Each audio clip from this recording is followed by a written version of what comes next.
Please welcome the panel on Crafting the Future, Creativity, Innovation, and Luxury in a Changing World, moderated by Executive Director of Fortune Live Media and Editorial Director of Fortune CEO Initiative, Diane Brady. Hello, everybody. Hello. What a wonderful, creative-looking crowd we have here today. So thank you for joining us. Let me introduce our fantastic group of icons here. To my left, I will go down. You need no introduction. Mr. Ian Schrager, of course, who is the founder and chairman of the Ian Schrager Company and of the first hotel I ever stayed at in New York, Morgan's. So thank you for joining us. Thomas Heatherwick, who is the founder of Heatherwick Studio. Nicholas Kirkwood, don't even need to wave, everybody will know who you are. Founder, designer, Nicholas Kirkwood. Christine Marzano, founder and CEO of BODS. And last, certainly not least, Anish Melwani, who is the CEO of LVMH US. Thank you for joining us. By the way, we're going to have a chance for Q&A, so the QR code you see there will populate my handy iPad about 15 minutes before the end. I'll take questions from the audience, so feel free to send some questions. Just go on the QR code there. Let me start, since we're talking about creativity and luxury. Ian, I'm going to start with you. Define luxury for us now, and has it changed in the context of your own creativity and also your brands?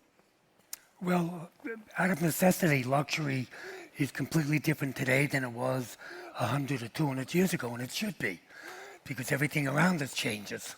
Cars, appliances, whatever. So I don't think luxury has any correlation with the amount of wealth or a price point. It has nothing to do with that. It really should be dealing with how something makes you feel, that it makes you feel with a sense of dignity, that you're being looked after, that there's a kind of consideration for your feelings and all, to elevate your experience, to treat you with respect and dignity. And I think that could be available and accessible at a very, very high price point, at a very, very low price point. I think that luxury has nothing to do with anything to do with wealth or financial capabilities. It's just about the way you treat someone. And I think that's modern. It's accessible to everybody and anyone. And I think it's a kind of democratic principle. I've often accused of being elitist with my nightclub admission policies and so on and so forth. But I think it's an exciting time to be in a business where luxury is available to anyone, irrespective of wealth and irrespective of demographics. Okay, I love that. And let me broaden it a bit when I go to you, Thomas, in terms of both, luxury, but also tell us a little bit about your brand, how you think about your brand, and just how, as a creator, since we're talking about creativity here, define it in the context of what you do. Well, I never liked the word luxury. Okay, well then we are striking it quick. Strike that from the panel. I always we'll go. I always found it kind of a bit of a creepy word. And I'm working in architecture and working in public-facing things.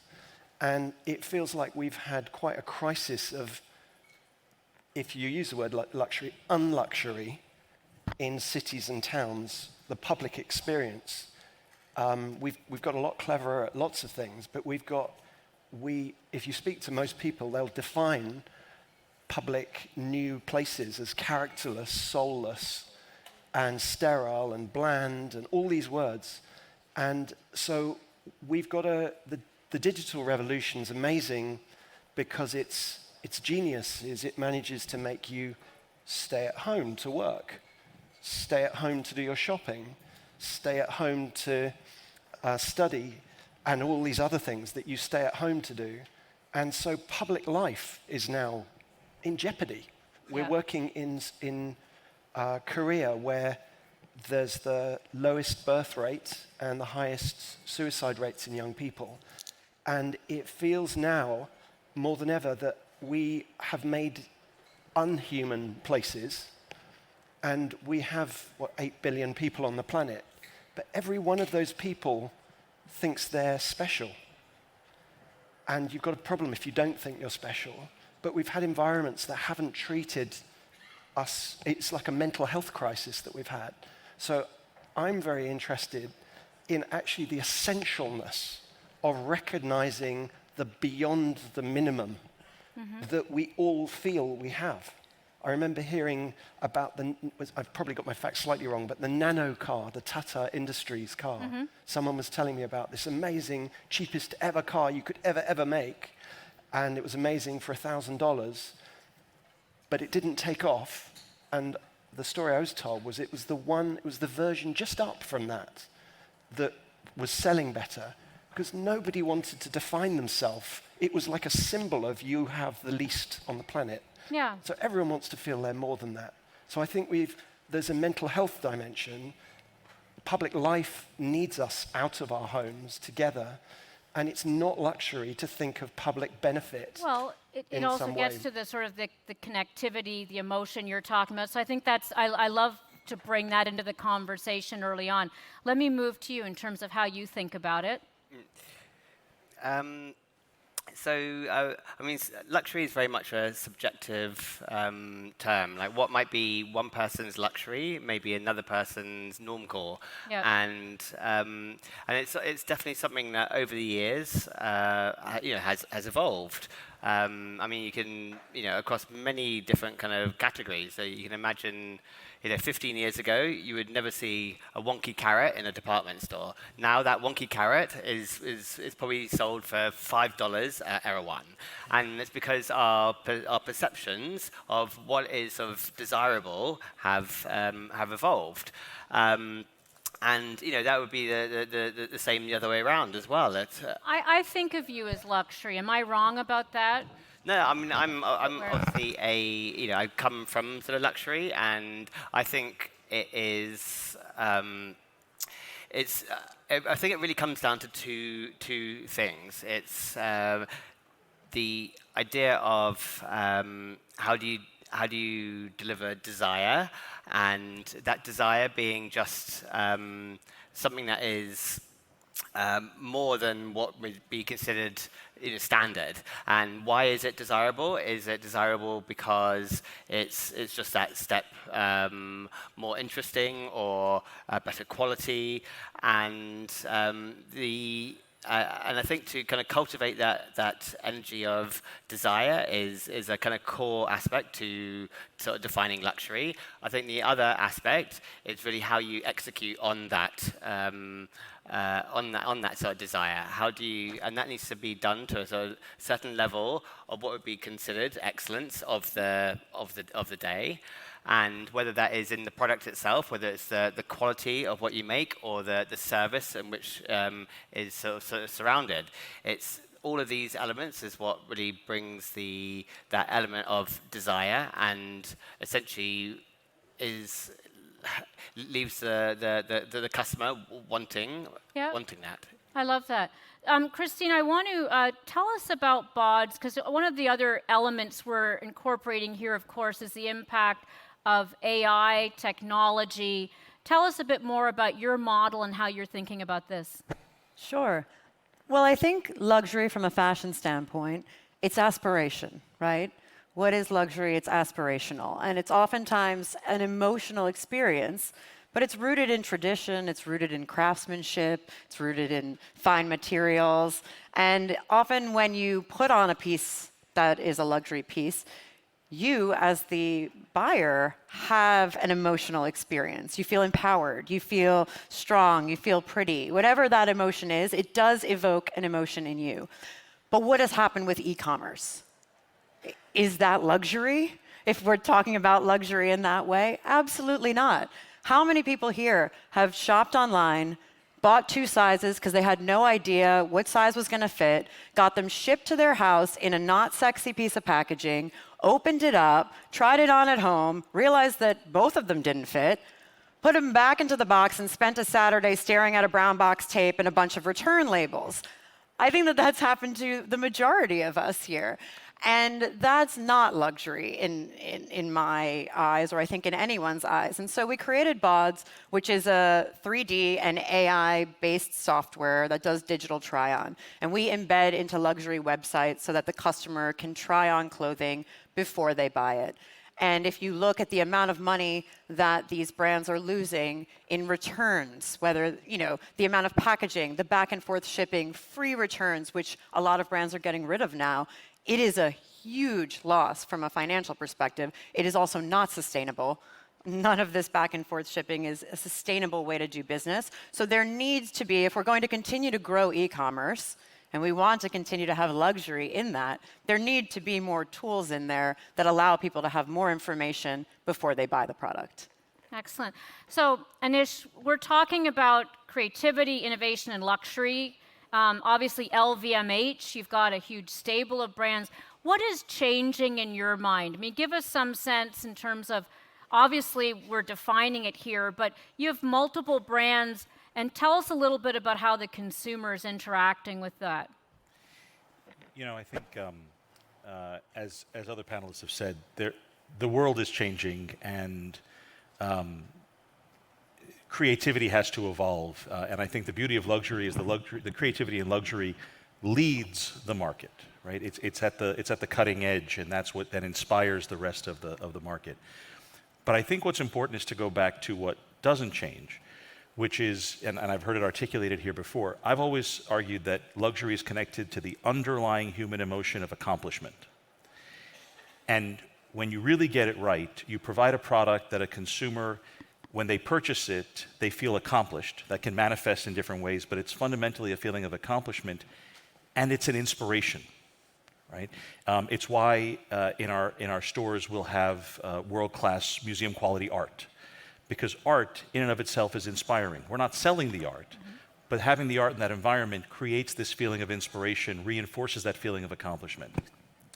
Now, I think one of the geniuses of Mr. Arnault is recognizing that consumers at this level are not monolithic in what makes them feel accomplished. And so, I think hopefully we're past the term quiet luxury. That was getting pretty annoying. Especially because it's not new. What is quiet luxury? What is? Well, again, if you ask Loro Piana, they would say we've been doing quiet luxury for 50 years, and and if you actually look at Fendi's had its periods where it's been heavily logoed and monogrammed, and there's been periods where less than 2% of the product line had any logo on it at all, and so I think the point is, it's impossible for any one brand to truly give that feeling of accomplishment to everyone. And so by having a portfolio, and more importantly, having our maisons be independent and autonomous, allows each maison to use its own heritage to create that feeling of desirability, to create that feeling of accomplishment in the audience they're speaking to, and allow people to find what is it that's going to make them have that feeling. And we're there for them as a portfolio. I want to ask about the landscape, and we're sitting here. I'm not going to ask about tariffs on the film industry. If anybody's out there, feel free to ask about that. But we're talking about technology, AI. Obviously, you do a lot of work internationally. Ian, how is the landscape changing your priorities or your creative process? Part of it's your own evolution as a designer, but is technology factoring more into how you do things now? Well, I was hoping you wouldn't ask me that. Oh, well then reframe it. Well, take the question and because reframe it. I'll tell you the way I think about it. By the way, I think everything that everybody said here is so enlightening. So I just want to say, hearing what everybody said, I take a back seat looking at the technology, and I don't have the technology lead me. If there's a reason for it, if it makes things easier, or if it makes things cheaper, it's good to have the technology. Not to just have it technology for technology's sake. I know all this buzz about AI, and it's incredibly exciting, and you have a company like NVIDIA who's been around for 15 years that's almost as valuable as Microsoft and Apple. And so, I kind of take a step back and and kind of wait and see. Okay, I hear all the buzz. I hear everyone excited about it. I know what's going on in the stock market. Let me see what happens. Let me wait to see what the real contribution is, what it really does, and then I would jump into the market and try and dominate it. But I want them It's a good strategy. Shot up by the Indians and go clear the new land and make the new settlements, and then, we'll get involved. So, I'm not one that could be a generational thing. I'm not sure. But, the technology for me, it's still about those basic fundamental human values. Get somebody's heart beating faster, do something exciting, do something innovative. And if there's a place for the technology to make it cheaper, to make it faster, great. If it isn't, there's no need for it. Well, and I think you're talking about something actually that you talked about initially, Thomas, which is this, we're taking technology as a tool, but also technology as an impact and the role of the creator, the artist, the architect in this environment and creating this human space as you talk about. Talk about your own relationship with technology, and I mean that both as a tool and also as you've looked at the impact you were talking about. How is that impacting the way you're interacting with the world and your priorities? Well, I just want to say how wonderful it is to sit next to this man who reinvented what hotels were. Yeah. He did Studio 54, and they're all about emotion. Yep. And so the heart of it that I think we're all thinking about is emotion. And Organs made me fall in love with New York. yeah, and it made me fall in love with design. And so I think the interesting thing is that the technologies, we all have tools, and we've always had tools. And in our studio, there have been versions of artificial intelligence that we've been using for many, many years that are in the software that we're using. And I think that what's exciting is to try and, there's an intellectual side, and then there's this emotional side. And I think we think of luxury, and we have a fashion of how we think of what luxury is at the moment. But actually, real luxury is about feeling, and that could be unexpected. That can be in a carrot, or that could be in being able to get somewhere faster, or something that connects to a memory in history. And in our own work, in relation to artificial intelligence, the challenge we've had is that it's a brilliant tool for processing, producing visuals, producing options once you frame it. But it doesn't care, and it doesn't love, and it doesn't question the question. So like in New York, Little Island that we did, we weren't asked to do an island. We were asked to do a theatre building structure that would sit on an existing design of a lump on the side of Manhattan. But when we thought about the emotion, and all this money was about to be spent on a bigger lump on the side of a 9-lane highway, and our logic was actually it was the wrong question, and that we should forget building a kind of a fancy pavilion, and instead, how could we create more emotion out of the river structure we needed anyway? And you could do that by making you feel more rivery rather than roady, and push it out, so it became an island. So I think the Has anybody been to this park that he's talking about? It's a wonderful space, isn't it? Right, yeah, right. Really nice. Well, but AI wouldn't have, at the moment, questioned the question. And I think the best creative people, when we're at our best, we have a sense of possibly subverting the thing you're being asked to do, because you're actually getting to what really might want to happen. Well, and Nicholas, do you want to add something? Go ahead. I just want to add something to what Thomas just said. I wonder if we had AI at the time when Walmart was trying to break into the business, and they were, at that point, Sears Roebuck was the dominant retailer in the country. They had access to better financing. They had access to capital. They had locations all over the country, and so on and so forth. I wonder if AI would have said to Walmart, don't bother. It doesn't compute. Don't go into the business. You can't compete against Sears. You know, so I just think the instinct, the hunch, that's what innovation is founded upon. Not about the management or the accumulation of data, which is helpful, obviously. But well, you raise a good point, because it's previous data, and nobody could have crowdsourced a Harry Potter or what's new in shoes this fall. I mean, you tell me, right? You're the designers, so that spark of originality is not something that's ever going to come from technology. But it must have an impact on the creative process. So I'm looking at you now in terms of how is it impacting the way you work or the way you even iterate and scale, your playbook? Well, I think the misconception of sort of AI is that somehow it's going to do all our jobs for us. And I'm training my digital self now to interview myself. Yes. I think what it fundamentally doesn't understand is the actual creative process. It does not understand that moment of creating something isn't just looking at past data in order to kind of create what I think is going to be the new trend. It could be that moment when you are in a market, abroad on holiday, and you see that one sort of little detail. AI is not going to sort of see that you think that detail is going to suddenly make an amazing collection. And it's also not going to understand that when you take that detail and you start sort of drawing it up, and then you accidentally sort of spill your coffee over that, and then it sort of smudged it in such a way that you sort of see a different design within that.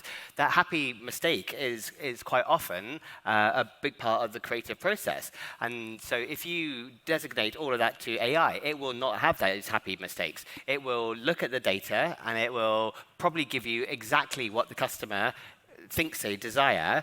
What it won't do is give them what they don't know they desire. And it won't give them what you as a creative want to put out there in the world, whether you think it's going to be the most commercial thing or not. The other major thing that really fundamentally doesn't understand is the fact that humanity actually wants to create. It's not, designers don't want to be designers just for a job.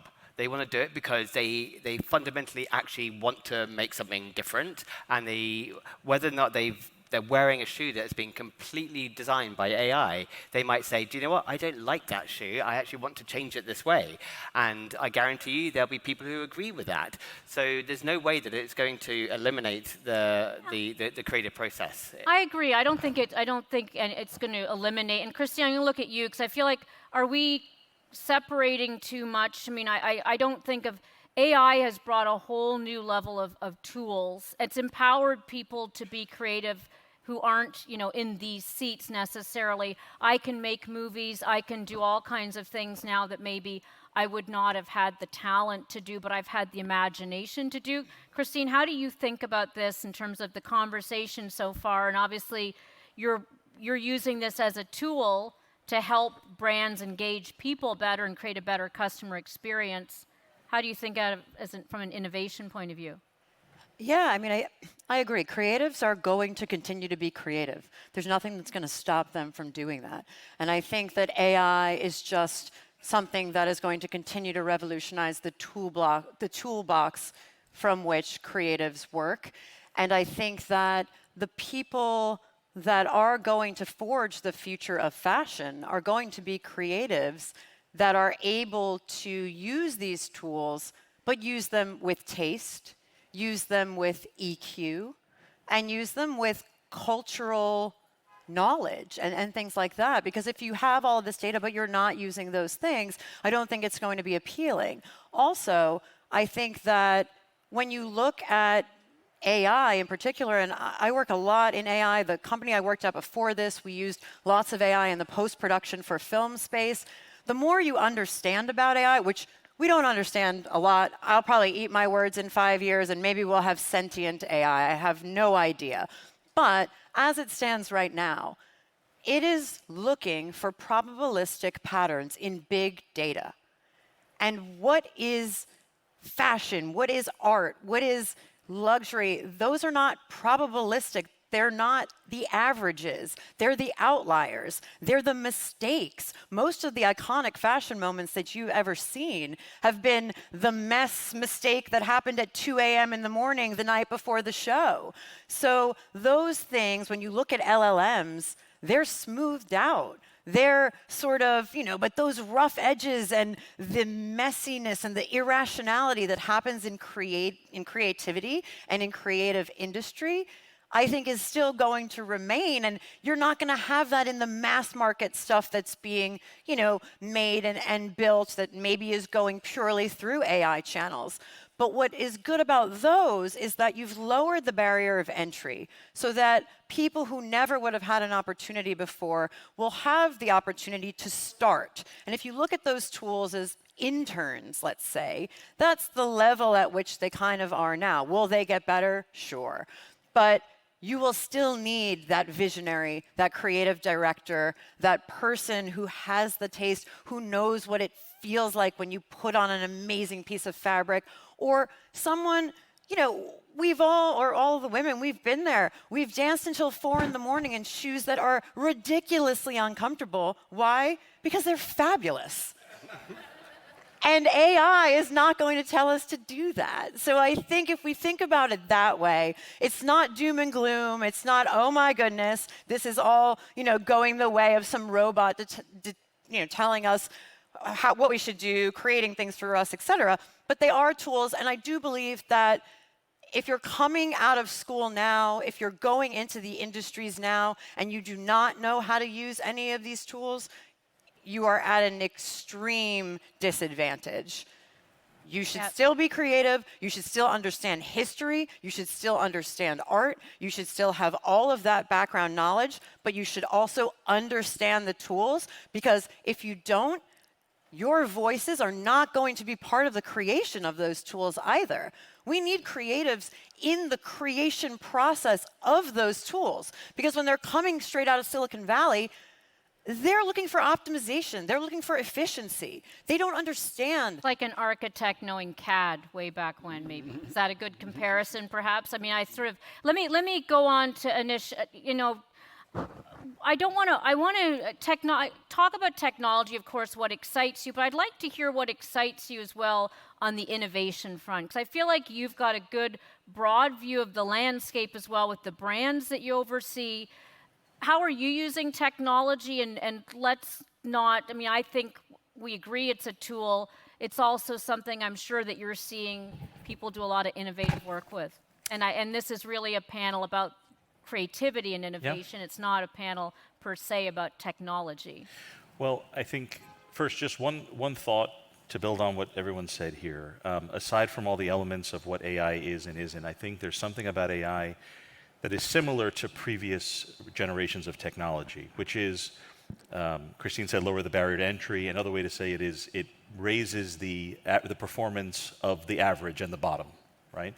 My fourth grader, his book reports look very different than my book reports did in fourth grade, because he has the free and open internet and his older brother who can use ChatGPT with him. I had an encyclopedia, an actual encyclopedia to use for information. So his fourth grade book report is much better than mine was. Similarly, the average person who could draw something or design something is going to come up with a better design because of these technology tools.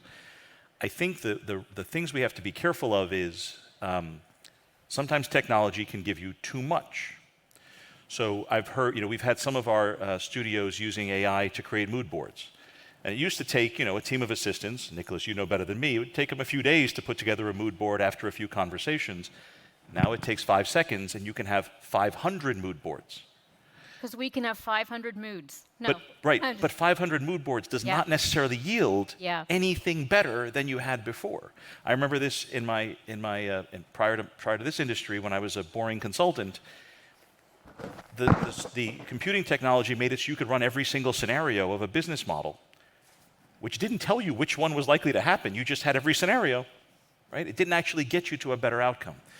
So what we look for is, where can we use technology to actually do what we've always done, but better? So one of the things that's I think is exciting is, when blockchain was a thing, when everyone was talking about crypto, et cetera, I think we wisely avoided launching our own meme coins and things like that. But we did start embedding chips in the bags of our biggest brands and linking those to the blockchain and giving people the ability to see exactly where that product came from. Where did the skin come from? Where was it? Who was the artisan that made it? Which factory did it come out of? What year was it produced? And taking those things and creating what we call now digital product passports. We don't even call them NFTs anymore. We don't really reference the blockchain. But the reality is we now are able to guarantee authenticity remotely for every bag we've produced for the last 8 years. Now, how exactly that comes into the consumer experience is something we're still working on, but that investment in technology that we made is now a competitive advantage for some of our bigger brands. Okay, I love that. I'd be remiss, Ian, and other creators on this panel, of course, about your creative process. You talk about the importance of emotion. Walk us through a little bit how you design products and experiences, and especially because you have partnerships, how do you translate that when you've got partners? Can you give me some sense? I don't know if it's different now than before, but I think I'd love to hear more about that. Well,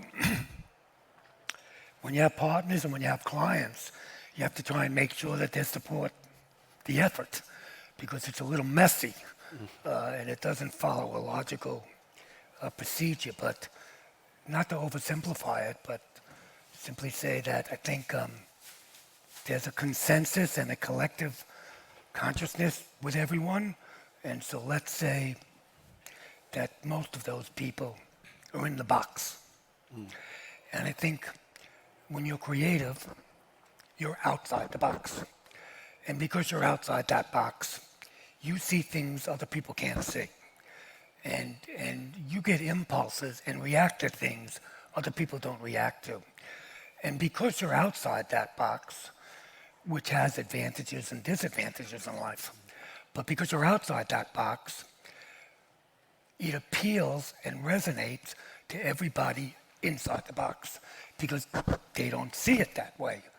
And that's a little bit of a competitive advantage that everyone on this panel, I suppose, has.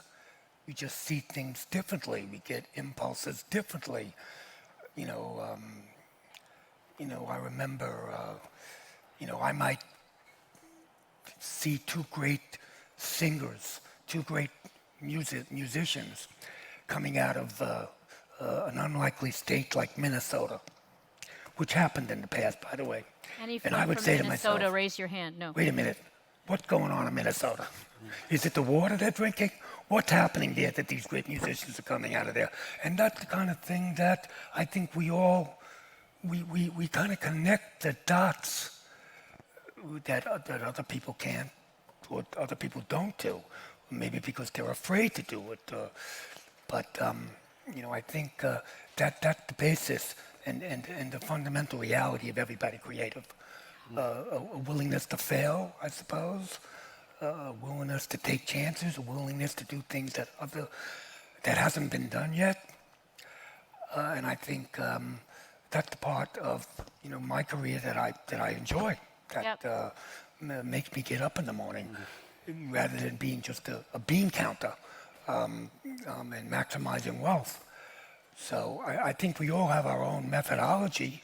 I think that compared with being absolutely take no prisoner, relentless about what you do. Yep. And then anybody could do it. I don't want to tell everyone. I don't want everyone to do it. But I think that's the methodology I use. Before I move on, is there anything inspiring to you right now? Just seed? I'm trying to get. I'm a little skeptical about all the technology. I want to see what it does.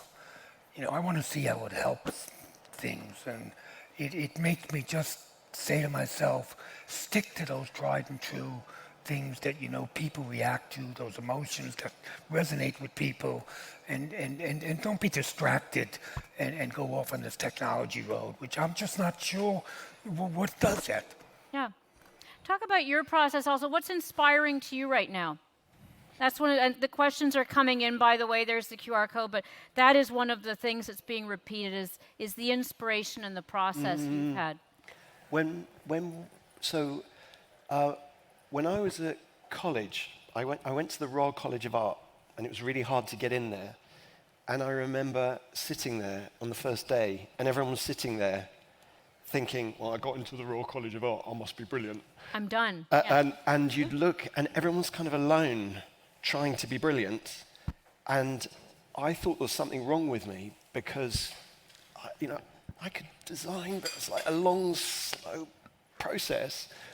But there was an engineer who had come in. And whenever he came in, suddenly it was like the lights turned on and the flowers bloomed. And between us, you'd bounce ideas, and things just turned into something. And it wasn't in me, and it wasn't in him. And I remember just thinking, all my heroes, they haven't got this problem, that they need to work with other people. But actually, I found that was, because with architecture, you are responsible for hundreds of millions of dollars of work, sometimes billions. Yep. So actually, thousands of people have to come with you. And so trying to grow something that really feels like you've co-created it and find the thing that actually you're all excited to do. And so your job is to try and kind of bring everyone together and hunt down, sort of like a truffle pig, and you're trusted by a team to kind of, what's that thing?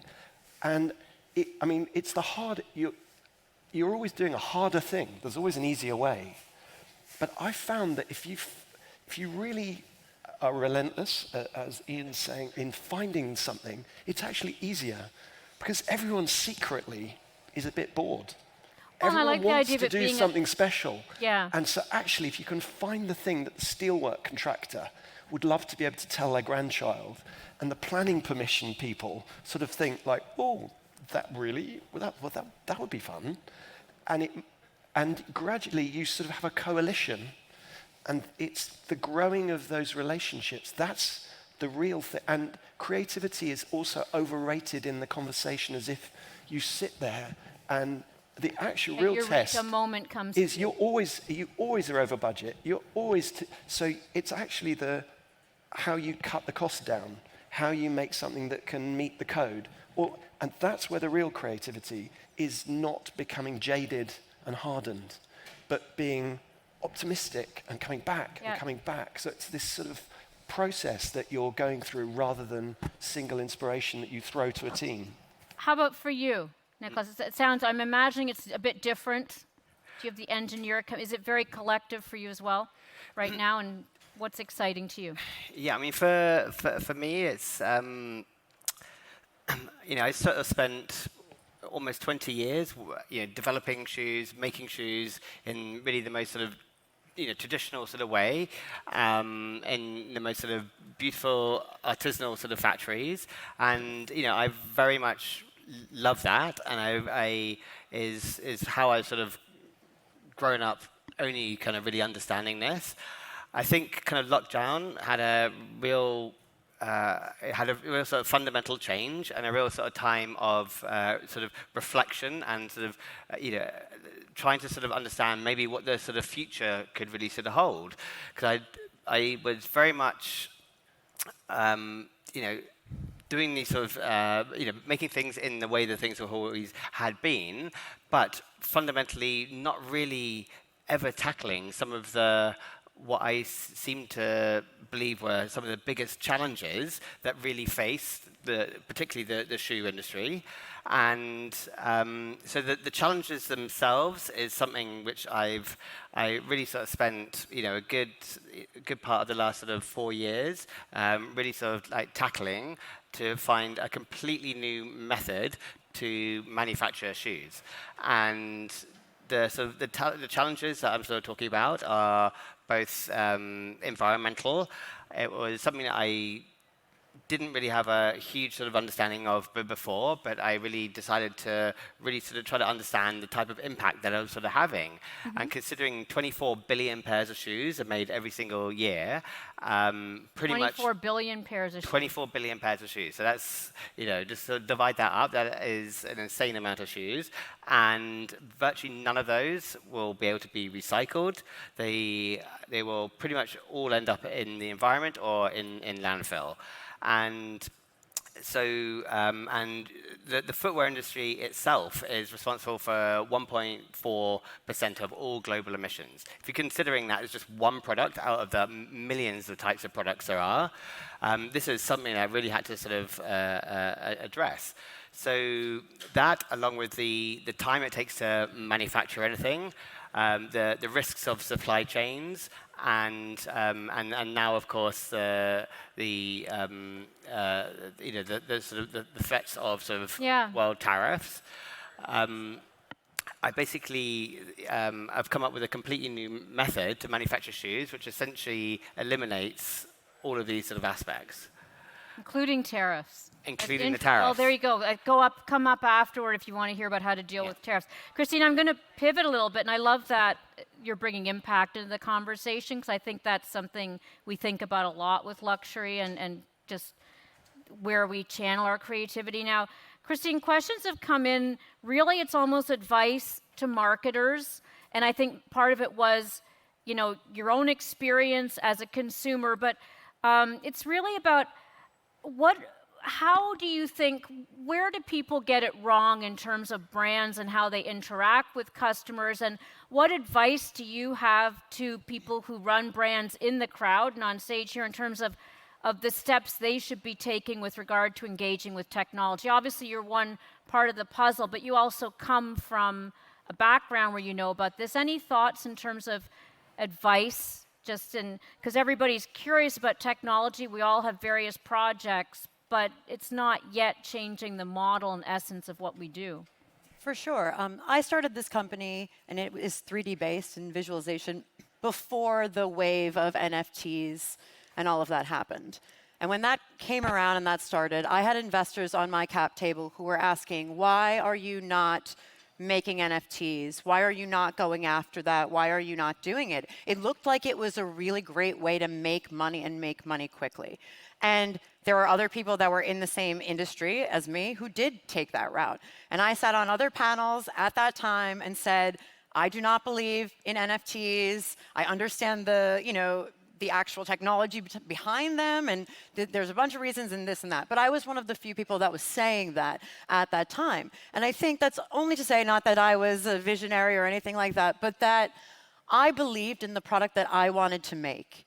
And there are so many things that can take you off the path of making that product that you want to make that are distractions. And technology is one of them. And you're constantly getting these new iterations of technology, and they are distractions in a lot of cases because it's hype. It's a hype machine. Oh, we should get this. We should do this. We should do that. And a lot of them don't actually, like Ian was saying, he doesn't know which ones work. He wants to find out which ones work before he implements them. So I think that there was a lot of noise in the fashion market, especially around NFTs, et cetera, because they were based on nothing, right? But I stood the course, and I maintained what I wanted to do within the business, which was to continue to focus on a tool that had utility for the customer.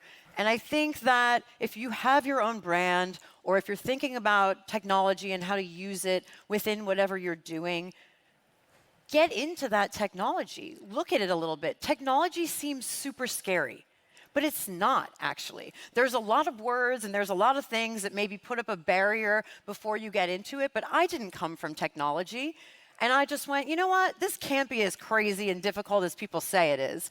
And I went in, and it's not. A lot of it is smoke and mirrors. And now, with AI, you have all of these sort of innovations with GitHub and code writing, et cetera, that you, as someone without any engineering expertise, could even put a prototype out into the market based on your knowledge of your particular arena. So I think that that's exciting. I think companies like LVMH, they're doing their research. They have people on their teams that are actually looking at what they should use, what they shouldn't, what's fluff, what's going to disappear in a year, what's not. And I think that there is an imperative for you within your companies to do a little bit of research and not just go off the hype. And I guess it depends what you want to do. For marketing, sometimes the hype is good. And then if you want a product that actually works, you might want to just dig a little bit below the surface. Well, and it gets to actually a couple of the questions, Anish, that is really around price and luxury and creativity. And of course,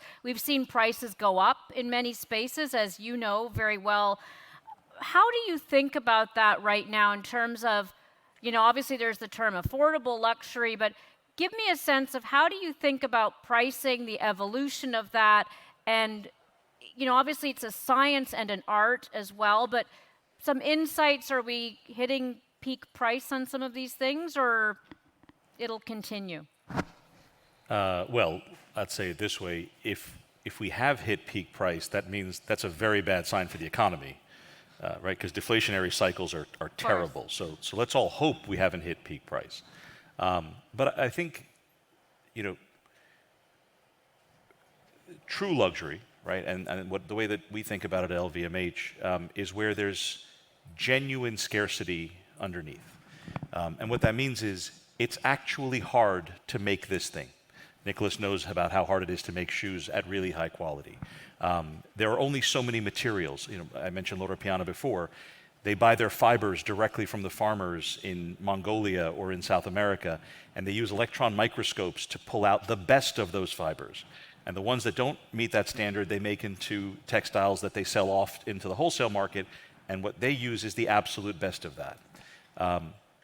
In jewelry manufacturing, our biggest constraint to growth in high jewelry are jewelers who know how to set truly remarkable pieces of jewelry, to the point where we're launching apprenticeship programs in New York City, in France, in Italy, to train people while they're still in high school and get them interested in becoming career fine jewelers and high jewelers, because if we don't have people to make that, we can't grow.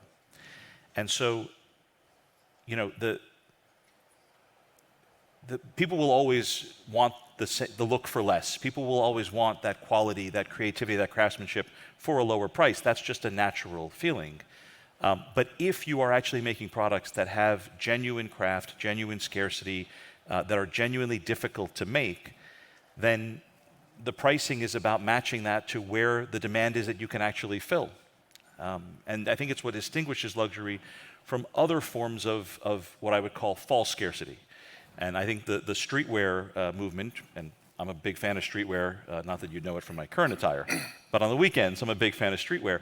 But that's not real scarcity, right? A screen-printed T-shirt, a sneaker drop, or a screen-printed T-shirt or a hoodie, they just decided to only make 500 of those. They could have made 500,000 of those.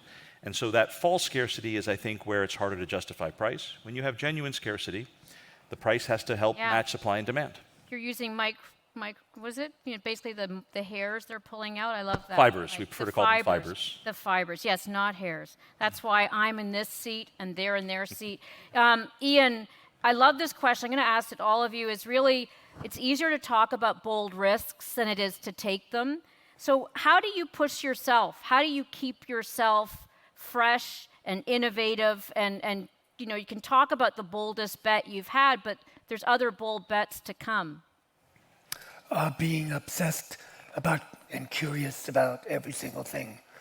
That curiosity is, I think, what is the driving force. Like, I look at that great-looking guy over there with the beard, and I think to myself, what's going on with the beards? What's going on with the tattoos? It's all of a sudden all over the place now. Is it just a fashion, or is it something going on? And I try and understand it, and because you look at what's going on socially and try and connect the dots and understand, what it is. I think about when Trump's firing all the IRS guys. I think, is this the time to be a little bit more aggressive with the tax returns? Well, we'll strike that from the record. Yeah, please. You get like an impulse. There's an impulse you get Pattern things, and thinking. You're talking about pattern thinking. You're an absolutely wonderful pattern thinker. Would you want to say, what would you say has been your boldest bet? If you were to say what a proudest moment or boldest bet? Every time I step up to the plate, it's a risk. It hasn't been done before, and each one is the same. I don't have a favorite project. Every time I step up, I'm trying to hit the ball out of the park and do something that hasn't done before, because that's the payoff. It's not the money. It's the gratification of blowing everyone away. And that's what drives me. So I don't have a favorite. Every time I do something, and latest project, previous. You know it when you see it. I know we only have so much time left, so I want to do a quick lightning round down to give you, before we'll be giving you each final thoughts.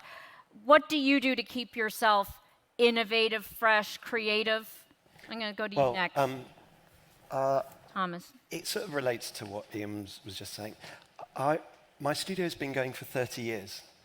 And I started my studio because I didn't know who to work for, because I couldn't see someone straddling the things. And in that time, I realized there was a bigger issue beyond your own work. I realized how uninfluential your own projects are.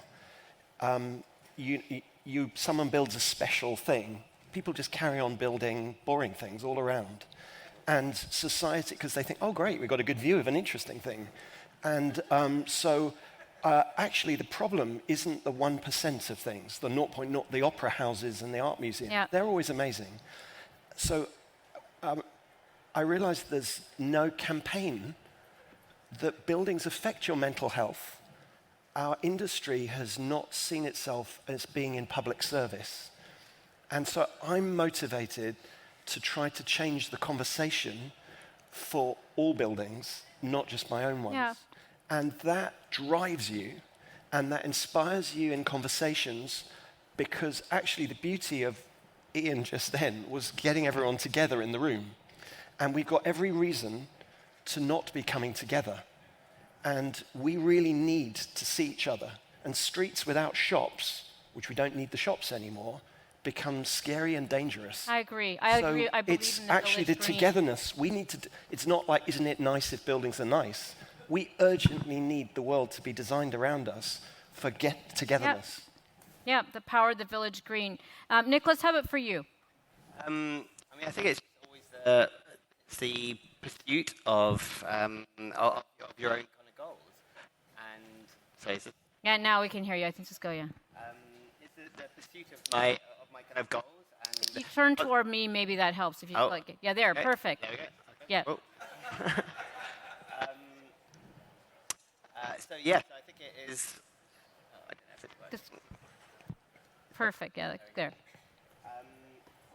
So yeah, I think it's just your kind of pursuit of your goals and everyday challenges that kind of come about, and how you overcome them. And I've always sort of been an advocate of sort of really reach for the stars. And if you get to the moon, then that's still pretty good. Yeah. And how about for you, Christine? What do you do to keep yourself innovative, creative, fresh? I think every day for me, I'm at a startup. It's new, it's different, it's interesting. I'm learning. I'm taking in inputs from different parts of the world that I've never been exposed to before. I run a team of engineers. I'm learning from them every single day, and I think that I want a seat at the table. And that is a driving force for me as well. I want to be part of how this technology continues to exist moving forward. Okay, great. Anish? Look, as the least creative person on this stage, and one of the least creative people at LVMH, it is the great privilege. Here we are bookending the creatives. Right. But it's one of the great privileges that I get to work with creative people. And so whenever I can find time to hang out with some of our creative people, not just our creative directors, who are, of course, luminary, but one of my dear friends is the woman who's done the windows for Louis Vuitton for the last 15 years. And anytime I can hang out with her, because you realize that creative people's brains work differently than suits like me. And I love how we can look at the same facts, we can look at the same world and just see it absolutely differently. And I find that to give me so much energy because it helps me understand things that I simply couldn't Great. before. Now we're going to go down reverse order. Just some final thoughts. I know it's probably haiku length at this point, but give some final thoughts. It could be advice, it could be some takeaway, and bringing it back to crafting the future. It could be what's most exciting to you right now. Oh, look, I think what's super exciting about the world right now is we're going through a technology revolution that's mostly going to accrue value back to the end consumer. And so, that's going to take our whole society to a new level. I don't know exactly what it's going to look like, but I also believe it isn't going to fundamentally change who human beings are. And so human beings are still going to want to be together, they're still social animals, and they're still going to want to feel that accomplishment that luxury can bring them. Okay, Christine? I think for me, it's like if you're out there and you want to build something and you have an idea and you think it's great and you've been sitting on it, or there's, fear that's preventing you from doing it, just do it. Do it on the side. Do it until, you have enough money to do it. And maybe that's not a problem in this room, but do it. And you will be so happy that you did, even if you fail or whatever. It will be incredibly fulfilling. Great. Nicholas? I think you have to, as a sort of startup, I think you need to sort of find your niche and really really sort of dig in deep to that niche. And there's so much noise out there. I think it's really important to to push that kind of individuality, not necessarily just look at the data, because everyone's looking at the data. So how are you going to stand out if you copy the same sort of data? I think you need to believe in yourself and understand that actually, by building on a niche, you actually understand that there's a huge opportunity, and actually a niche can be extremely big business. Thomas, what do you want us to take away in terms of what to think about and what you're thinking about that's on your radar you'd put on ours? When I was little, I wasn't happy at school. I was creative, but that didn't kind of fit in often. And I got taken once with me and my dad. He took me to Piccadilly Circus. Down the hill, there was this place, and it had a huge sign that said, "The Design Centre." And you walked in, and there was a model as wide as this building that was a city of the future called Milton Keynes. This is 1981. There were robotic arms, there were electronic knitting machines. And I remember just thinking, that's the thing. So I had a North Star. They shut that down 25 years ago. So as a teenager, I'd go back in there with the logic that this organization, the Design Council, would work with governments, work with industry, became irrelevant at that point. And so in our studio, we've just started working with 11 to 14-year-olds, because that's the age you write yourself off and say that you're not, to yourself, that you're not creative. We're working with 700 children. So we're trying to, because every organization says, oh yes, we do internship. And you go, how many? And you go, 6. And who are they? Your clients' children. And it's kind of like who can everybody. Be creative? And so everybody needs to, that's a laugh of, it's true. And so actually, if everyone here says, right, in the next, that thing, you can't be what you can't see? The main thing is it a luxury for an 11-year-old to know that there are people who do things which are about the imagination? I don't think it is. And I think that coming back to luxury, I think it's essential. And if everyone at this conference each managed to get 1,000 children to just see what you do, that's the most inspiring thing, most generous thing, or luxury or not luxury. It should be ordinary. Yep. And I know our time is over, but Ian, I'm going out of the box here, and I'm giving you the last word, whatever words you want to give to us. So everything that Thomas says is filled with so much humanity. I have to say, I find it inspiring, Thomas. The best advice, I really have to say it like that. The best piece of advice I could give to everyone by far and away is that don't be afraid of failure. That's it. Because if you are, then you never do anything. Winston Churchill said, There's no problem about falling down. The problem is not picking yourself up and starting over again. So my bit of advice and take away, don't be afraid of failure, man. It's a part of the process. I love that. Please join me in thanking our fantastic panel. Sir, you must explain your beard to Mr. Schrager. And thank you very much for joining us. I know your time's valuable, so appreciate you taking it here. Thank you again.